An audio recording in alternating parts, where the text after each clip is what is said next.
Hello everyone, we're here for another episode of Changing the Game. Thank you for joining us, for being listening. So today is a very special day for me. So I have a special guest, Cath Rogers. She is the GP of the Antler Australia Fund. She came all the way from Sydney to Perth today, so I have her here face to face with me. Very big privilege. So, Cath, welcome. Thank you. Great to be here. Thanks, Wilson. So we do have a whole lot of information that we can get from your profile when we look at LinkedIn, etc. Mm-hmm. But here I have a privilege to ask you more personally. So, what do you like to share about your story, or your story of Cath, not necessarily the GP in a fund? So, who is Cath? Yeah, sure. A combination of things in my background. There's some consistent themes that I can see over time. The first thing I did out of university was work in a startup. So this was a very long time ago, back in London in what became known as the dot-com bubble. And I worked for about a year as one of the first hires in a B2B platform for construction in Europe, which was run by Mark Schuster, who became a really well-known VC based out of LA. So I always had that interest in technology and innovation. When I moved back to Australia, I did sort of typical things in consulting and banking. So we touched on previously, spent some time with Credit Suisse and in Latin America. But there I was exposed to private equity clients in particular, and developed a real interest in the idea of investing. I spent quite a bit of my career and time studying outside Australia. So initially in London, then in New York and Latin America. I did my MBA in France and Singapore, and then I moved to Abu Dhabi and worked in a sovereign wealth fund doing global VC investing focused on clean tech. So, and one of the things I did in between there as well was a little stint at the World Bank. So I was interested in having a career that had a global focus, that had some level of impact or meaning for me personally, had some exposure to technology and innovation, but also was about investing. So I think where I find myself now is a confluence of all those things at Antler, where it's a global early stage firm, 25 locations, as you know. It's obviously all about technology and innovation, and backing great founders, building the defining companies of tomorrow. And we're investors. We're seeking to make exceptional returns for our investors, investing across a really diverse portfolio of opportunities that we can do diligence on over a period of months. Wow. So there's so much to unpack there. So you talk about a startup here some time ago. So I reckon that, like me, so we didn't call it startup at that point in time. We're entrepreneurs maybe. So talk about startups and private equity funds and sovereign funds, and that's a lot. So very cool. So what about that? So you talk about having your first job into a startup out of university. So how that happened? So was that what did you study? Was that part of what you study? How that came out? Why a startup and not a traditional job? Yeah, no, I think it was really serendipity. I always had the challenge of being very interested in a lot of different things, and sometimes as you find more and more, there's a burden of choice. So I'd studied commerce and law at university, and I was choosing between, at the time, do I do my honours in university and get a cadetship with the Reserve Bank? Do I switch over to medicine, or do I start working in finance? I'd done some internships in university in investment banking, in mergers and acquisitions. And so there was also this rite of passage that Australian university students will often go and spend a year or two travelling after they graduate university. So I decided to consider what I wanted to do, and decided to live in London with many of my friends. And I was just looking for work.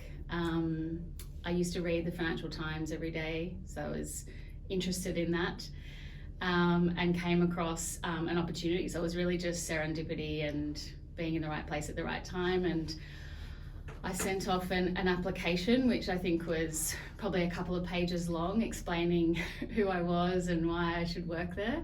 And I think almost out of curiosity, they invited me in for an interview. And it ended up being a really great group of, led by Mark Schuster, consultants who'd come out of what was then Anderson Consulting strategy practice.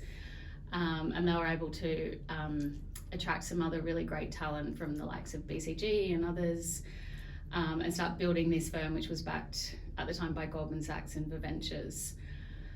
So I was in the first 10 hires, and was just that sort of jack of all trades in a startup, sort of doing a little bit of everything, helping with marketing and strategy and, you know, whatever needed to be done. Very cool. So it's interesting that you talk about serendipity and talk about these things. There is one aspect of that, which is, you know, young people at university, you don't really know what you're gonna do, and sometimes, you know, the course you're doing, but then you're fronted with all these opportunities to go and do different things and how things happen. So I reckon that sometimes when I talk about that with young people, just relax, just enjoy what you're doing and enjoy the courses you're going for, and be curious, right? So be curious about all the opportunities there, which one you're gonna get. So it's such a combination of factors. So very interesting to hear that. So do you think that this is how, I have a curiosity because you mentioned about this rite of passage for Australian students that go do university and then travel for a couple of years and etc. I'm curious about that as a parent. So you know, so having these conversations at home, do you think that today this is still a thing? How you see the flavor of that sabbatical or work experiences overseas for the Aussies? So how you see that today? Yeah, I must admit I'm a bit out of date. I have some of my nieces and nephews as reference points, but unfortunately they've been really affected by the COVID era and sort of missed some of that opportunity to spend university holidays and abroad or do exchange sessions. You sort of start work, and then I think the issue is once you start work, it's very difficult to then take a long break. Or the perception is it's quite a challenge. And just as you'd be aware, and particularly living in Perth, Australia's a long way from many other places in the world. Australians tend to, you know, as a general rule, really enjoy travel and exploring and adventure and discovery. And so I think it's just partly a function of geography that to be able to do a lot of that, it makes sense to kind of do it all in, or to cover off a lot of ground and a lot of experience at one point. So and I think helpfully, you know, when I shared this with, you know, colleagues in America, for example, they were horrified at the idea of doing this, and how could they explain to an employer, you know, what had happened in those several months, you know, if they didn't have maybe a not-for-profit to show for it or something to put on their resume. And I think Australians generally see it as broadening your horizons, being exposed to new things, and probably being a net positive. You know, if you think of it from a perspective of evaluating someone's experience, you know, in a job situation, for example. That's really refreshing to me to hear, because it's like having come from Brazil, so same thing. So that sort of thing scares someone that has seen that, you know, you have to be on top of everything that you do to be able to have access to jobs and opportunities and etc. The chance of being misunderstood and having that sort of period interpreted as something else and affecting your professional life. So I think scares Brazilians way more than the Australians. But it's refreshing that we can still see like that. So Another very interesting thing in your profile, in your story, is these your international experience you mentioned. So initially coming, university related. Just after that, UK and etc. That's a more like a tradition, or not that is common. So, but then US and Latin America. Can you elaborate a little bit more about that global experience you had, and then Middle East? So yes. Yeah, no, I think it probably all just starts with curiosity and desire to sort of learn and experience new things and different cultures, different places, meet different people. And I think for me, there was always a big value. I always personally placed a lot of value on that from a life experience perspective. I probably could have managed my career probably a little better if I didn't do that at different times and just focused on, sort of staying at the same place and getting promoted quickly. But I, always wanted to live and work in New York, which I did. I'd studied Spanish when I was traveling through Spain. Studied at a university there. Please don't switch to Spanish though, it's very rusty. And so I was really curious about Latin America, and at the time Latin America was a real growth frontier. This is sort of the mid-2000s. So there's a huge amount of economic activity, a lot of IPO activity, particularly in Brazil and Argentina and Colombia. So it was a really exciting place to be. And then, other times were just around being flexible and sort of available to the opportunities that presented themselves at the time, a little bit like the London startup situation, where when I graduated, INSEAD, Lehman had just collapsed a couple of months before, so it was 2008. So my plans to sort of go back to New York or work in a hedge fund, were not probable. And at the time, the Middle East had a huge amount of capital.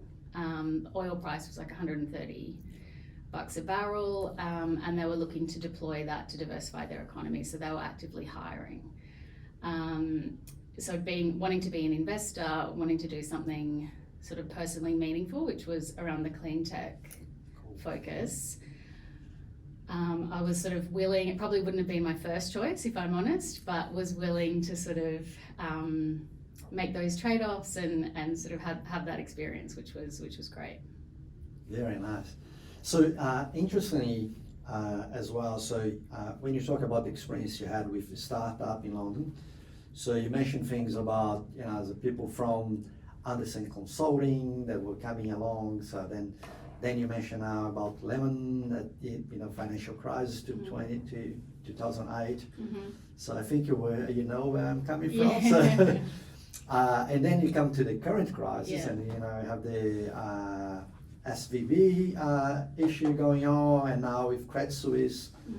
So, and the way we, it's very common for professionals like us to, part of our identities are connected to those companies we have been involved with. So, and you work for Credit Suisse, and now you have it's another collapse. Yeah. So, how you reconcile with that? So, is that what are the learnings of that story? Well, I must say I don't take any personal responsibility. So it was about 15 years since I worked at Credit Suisse. It's really sad in the sense that it was once such a great brand and bank and operation, and it has always been very helpful to me through my career as a sort of mark of quality or of experience. Don't know if that will change a little from here. But it's interesting to sort of unpack some of these recent collapses, and for me it's just so stark how much the banking system relies on confidence. And as soon as that sort of wavers, it can all really unfold quite quickly. In looking a little deeper into what happened specifically in the Credit Suisse case, I think there was a lot of pretty poor risk management. And as a professional non-executive director, I sit on a public board in the commercial insurance space, it's appears to be some pretty poor risk management, and I think similarly at SVB there was some pretty poor risk management in terms of their investment decisions, their lending decisions, their awareness of sort of the interest rate environment and what that might mean for their positions. So pretty unfortunate. At the same time, Antler hosted SVB late last year, and they were a great sort of friend and partner to many firms trying to expand into the US who just needed a bank account to accept US funds. So it's good to see that they've found a buyer, and hopefully they can continue to provide that much needed access and capital to startups. Absolutely. So it's funny with that sort of personal identity sort of aspect to it. So one of the first companies that I worked in my career was a company called Lucent Technologies. And I was extremely proud. Lucent Technologies is one of the 10 biggest companies in the planet at that point in time, and I started my international career as part of that. And today I talk about Lucent Technologies, so no one knows what you're talking about. It just doesn't exist anymore. So I have a little bit of that scar in my journey as well. So there's a lot. It's good because there's learnings about that sort of awareness that things are not here forever if you don't work hard. Never take for granted. So as part of the Change the Game conversations, so I've always been talking about diversity, and many of the guests that I have the privilege to have here are, awesome women professionals. So you're not different. So I would love to learn a little bit more about your take on that. So you looking from outside, I can see a wonderful career that any person of whatever background, etc., I would love to have a flavor of it. And you have done that as a woman. So was that ever a challenge, or maybe a little bit deeper there? So was ever needed to sacrifice something that you didn't expect to in that journey?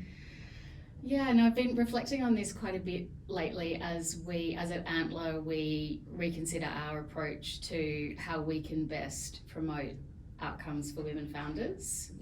We think that we occupy a really unique space in the founder funnel, and that we scout founders into the career of being an entrepreneur and a founder. And so in that way, we have kind of outsized impact on how we can influence perhaps the gender composition of those founder cohorts. And then if we can invest and support those founders, hopefully we can switch the mix of the top of funnel that other VC funds see in their deal flow, and help to move to more gender balance in the founder ecosystem. So we've been thinking quite a bit about how we can do that and what practical steps we can take to do that, both at Antler Australia and then Antler as a firm globally. And so as part of that, there's a lot of personal reflection about what have I found helpful or challenging or unhelpful in that context. I think role models is one thing that we find really important, and I think as an investment banker there weren't a lot of senior women bankers as role models, and I think sometimes the lack of role models has a compounding effect, because you can't really see a path for yourself or see someone that looks like you, or you see them sort of having to make really difficult trade-offs or survive in a really challenging culture and choose to exit that path. So that can be a bit compounding, and in my time in banking that was certainly the case. I'm pleasing to see that the last couple of deals I've worked on, the senior women bankers leading the groups at the big banks have all been women, so that's been great. When I lived in Abu Dhabi in India, led deals into India from Abu Dhabi, that was challenging there were just very different cultural rules for existing as a woman, let alone a professional woman. So I think as an outsider, I was prepared for that, and could reconcile that and respect it as an outsider of those cultures. But when I returned to Australia about 10 years ago, I found it pretty confronting in that the mix or the position of women in that new professional setting for me probably wasn't materially better. So I founded a forum for women investors in private equity and venture capital. There were very few of us to start with. There were sort of less than 10 that I could find. And we were really focused about doing things that were practically helpful to help change the mix of women in investment roles. So the recruiters that we worked with, working with the industry body to talk about what parental leave meant, because they'd never had parental leave before. The only people that had children were, you know, the stay-at-home carers of the senior people. And so whether it was women or men who wanted to take leave, that just wasn't a concept in the sector at that point. So we tried to and then sort of to practically share job opportunities and deal flow. And that kind of changed and evolved over time, and has now been superseded by a structured membership group that's based on a YPO model that a few leading women VCs in Sydney have founded, which is launched recently, called Win VC. And that's looking to promote not only women investors in VC, but women who have their own funds. So that's a really positive contribution. I think from a trade-off perspective, I stepped away from full-time work for about 6 years when I first had children, and did other things. I worked on another startup. I started being a non-executive director, did some consulting, and had a couple of babies, one of which took a lot of hard work, even before they were born. So there was the career break aspect of as well, which are, you know, according to Sheryl Sanders, not meant to do. You've got to keep leaning in, and but for me, I made a choice that at that point that those weren't my priorities. And then since re-entering, it's been incredibly positive to see the change in gender shift in investors, and not just as there had often been at the lower levels, but at the partner levels as well. So if you look at the likes of, you know, Airtree, where I used to work, that's 50-50 partnership of men and women, and I believe their investment team is 50-50 as well. So it's really positive to see a big change in the ecosystem and a much more sensible gender balance in investors. I think not so much when you think of people who have their own funds. I think there's still some work to go there. And there's still a lot of work to do in terms of supporting women founders. If you look at the number of deals that supported businesses which had a woman founder, and more importantly, the amount of capital that went into those, it's materially underwhelming. So that's where I think there's a lot more work to be done. It's a fantastic story, so I love it. So last year, I had the privilege to do a trip to the Silicon Valley, and one of the chats that we have there, so I learned that there is this explicit thing about the female founder factor that actually reduces the capital to be invested. So if you know, and by the way, is an explicit thing discussed, and you know, that women gets less money. So is that, you know? Even the fact that it's explicit make you reflect also, we explicitly biased, not unconsciously biased. So. Well done. So I'm happy to see a story that navigates that and do that reflection in terms of how can we help more. So tell us about Antler. So. For the people that are not familiar with, so what is it? What are you guys doing? So Antler is a VC, so tell us more. Yeah, so Antler is the world's early stage, day zero global VC. It started in 2018 in Singapore, soon expanded to Australia, the Nordics and the UK, and is now in 25 cities around the world, including Sao Paulo. It's in all continents, excluding Antarctica, of course. It's in Africa. So it's a global network of about 50 partners.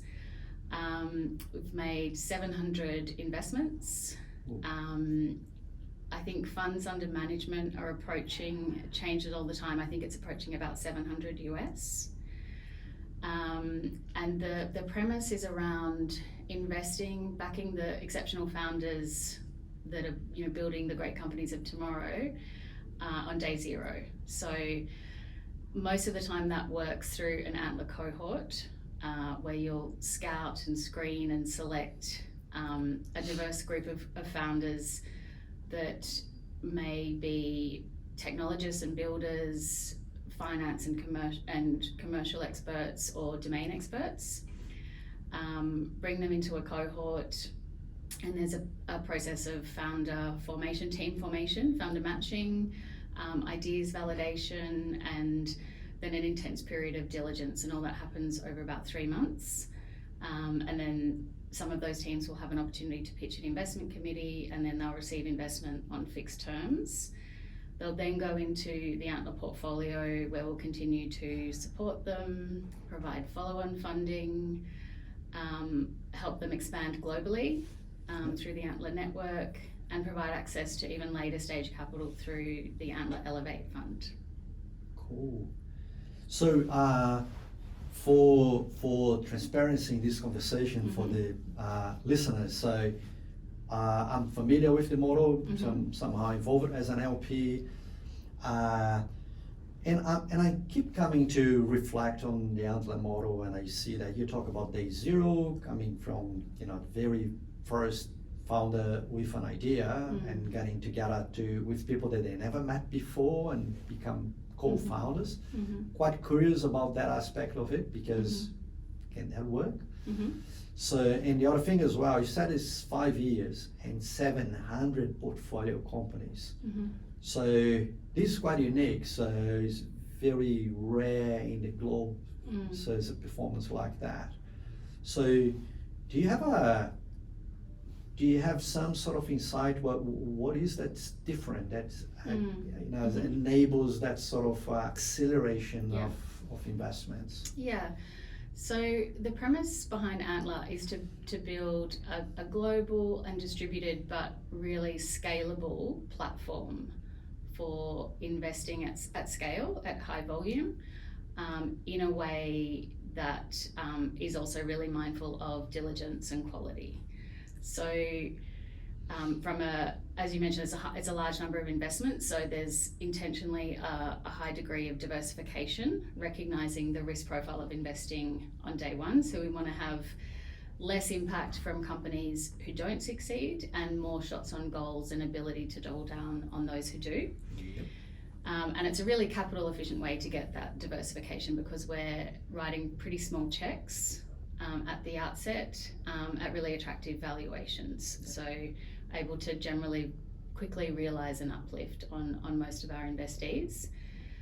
With the founder matching piece, when we think about barriers to entrepreneurship, which Antler, it sort of exists to overcome in many ways, one of them is access to capital. So those who don't, have enough savings to get to a minimum viable product level, who don't have wealthy family and friends to just provide investment support. So there's a near-term path to capital, but there's also access to co-founders. So many people, if you think of how co-founding teams are formed, often they're from having worked together in the past, from having gone to university, or from being sort of friends or family. And that doesn't always result in the right match either. So the concept is to bring a large enough pool of high quality founders together that have these complementary skill sets that can go into forming a team, and have this really sort of high intensity pressure cooker environment where they're able to kind of get to know each other under an environment of some kind of time pressure. Where they're doing things like founder speed dating, but also structured design sprints and pitch sessions and idea validations. And we never specifically match certain people together, that all happens organically. And over time, through cooperating on different design sprint activity and founder-driven design sprints that align around a particular area of interest, they'll tend to form teams. Some come into the cohort with a co-founder, and others come in as a solo founder. So what we found over the period of Antler is, based on our data, there's no greater incidence of founder breakup than in a non-Antler or non-founder matching type model.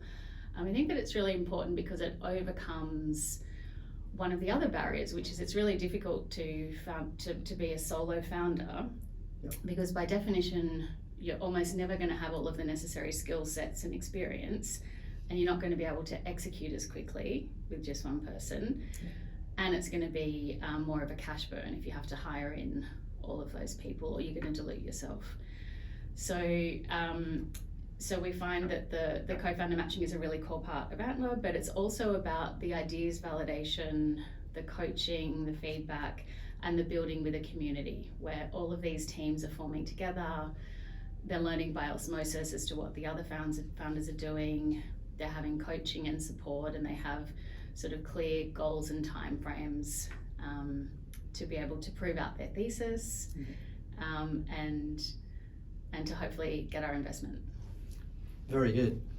Awesome. So I apologize for the audience. So, it's giving a little bit of exposure to Antler and the platform, but it's not about that. It's about, because there are some new concepts being tested and being delivered and being, as execution. So you'd help people that, is passionate about this environment to reflect on those things. You talk about that sort of, day zero, talk about the founders matching, talk about the access to capital that doesn't exist in a mass capacity in that sort of early stage. That will help even other funds and groups to reflect on how you activate that. That's fantastic. So Cath, thanks for being part of the show. So I know you have a busy agenda in Perth, so you're coming to visit for business, and you're very generous with your time to give us some of your wisdom. So that's a privilege. I'm very grateful for that. And thank you. Thank you, Wilson. Really enjoyed our conversation. Thank you for having me. So hello everyone. So this is Changing the Game. So we had Cath Rogers today from Antler, and we're looking forward to seeing you again the next episode. So thank you very much.